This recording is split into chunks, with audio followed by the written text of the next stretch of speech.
السلام عليكم. أهلا ومرحبا. موعد وتوقيت مباراة ريال مدريد ضد مانشستر سيتي في دوري أبطال أوروبا.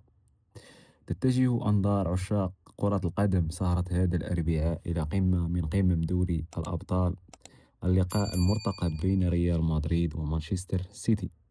تنطلق مباريات ذهاب دوري ثمن نهائي دوري الأبطال 2026 يومي الثلاثاء والأربعاء مارس 2026، وتتضمن مواجهات قوية أبرزها ريال مدريد ضد مانشستر سيتي. يحل فريق مانشستر سيتي ضيفا على فريق ريال مدريد يوم غد الأربعاء بداية من الساعة 8 مساء بتوقيت المغرب وتونس والجزائر، وفي تمام الساعة 10 مساء بتوقيت مصر والسعودية، على أرضية ملعب سانتياغو برنابيو، لحساب منافسات دوري أبطال أوروبا. وتنقل أحداث المباراة على قناة بي إن سبور المشفرة. وتعد هذه المباراة قمة أوروبية متكررة للموسم الخامس على التوالي في أدوار خروج المغلوب.